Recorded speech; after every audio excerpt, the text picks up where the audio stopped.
श्रीराम समर्थ. जयाचा जनी जन्म नामार्थ झाला, जयाने सदा वास नामात केला.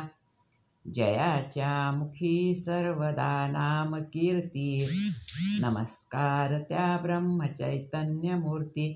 जय जय रघुवीर समर्थ. सद्गुरू श्री ब्रह्मचैतन्य गोंदवलेकर महाराज यांचं प्रवचन. 12 एप्रिल. सद्वस्तू साध्य करून घेण्याचा उपाय सत्संगती. एखाद्या दारूबाजाप्रमाणे विषयी मनुष्य वागत असतो. त्याला सर्व कळते पण वळत नाही. एकीकडे स्वतःला तो परमात्म्याचा अंश म्हणवितो आणि दुसरीकडे विषयांच्या आहारी जातो.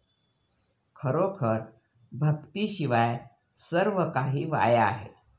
संताजवळ राहावे आणि भक्तीचे साधन करावे. आपल्याला काही करायचे उरले आहे असे जे वाटते ते न वाटू लागले म्हणजे साधनात प्रगती झाली असे समजावे. भगवंताची भक्ती घडायला गुरुसेवा हे एक मुख्य साधन आहे.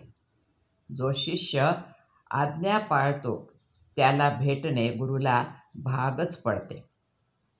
वास्तविक गुरु मनात काही इच्छाच येऊ देत नाही. म्हणून कामधेनूपेक्षाही गुरु श्रेष्ठ आहे. अत्यंत तळमळीशिवाय भगवंताचा योग शक्य नाही. संत समागम प्रारब्धाने होतो, पण समरीतीने जाता आले तर खरा समागम घडतो. पण आमचा मार्ग विषम आहे, म्हणून संत भेटूनही त्याचा समागम आपल्याला होत नाही. विषयांमध्ये धुंद असलेल्या आम्हाला पाहून संतांच्या मनात कालवाकालव होते त्याची आपल्याला कल्पनाही येणार नाही.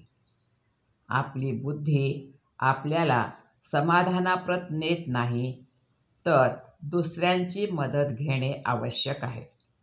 अशा वेळी ज्यांची मदत आपण घेतो त्यांचे आपण ऐकायला नको का? भगवंताच्या जिज्ञासेचा मार्ग आक्रमायला संतांनी सांगितले.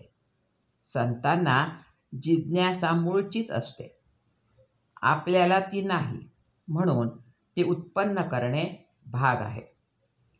काही केल्याशिवायच सद्वस्तू साध्य करून घेण्याचा उपाय म्हणजे सत्संगती हा होय. सत्संगती अति अपूर्व काम करणारी आहे. ज्याचे भाग्य थोर असेल त्यालाच ती लाभेल. एखादा मनुष्य भोवऱ्यात सापडला तर त्याला काढण्याचे 2 मार्ग आहेत. एक मार्ग असा की दुसऱ्या चांगल्या पोहणाऱ्याने त्या भोवऱ्यामध्ये उडी मारून तो फोडायचा आणि बुडत्याला बाहेर ओढून काढायचे. पण यासाठी शक्ती फार लागते. दुसरा मार्ग असा की आपणच भोवऱ्यामध्ये बुडी मारून तळाशी जायचे आणि खालून बाहेर निघायचे. विद्वत्ता ही भोवऱ्यासारखी आहे. वर वर पाणी फिरत असते तरी तळाशी ते संथ असते. तसे जे लोक वर विद्या शिकतात ते वादाच्या आणि मतांतराच्या चक्रात सापडतात. पण जे खोल तळाशी जातात त्यांना खरे काय ते आपोआप कळते आणि ते सगळीकडे एकच असते. विद्येच्या भोवऱ्यामध्ये सापडणाऱ्यांना बाहेर ओढून काढण्याचे काम फार मोठ्या संतांचे असते. शहाण्याने त्या भानगडीत न पडावे. हजारो लोक भगवंताच्या नामाला लावणे हे खरे संतांचे काम होय. आजचे बोधवचन. कोणत्याही सत्पुरुषांची परंपरा रक्षण केली पाहिजे, त्यात आपले घुसडू नये. जानकी जीवनस्मरण. जय जय राम. श्रीराम समर्थ.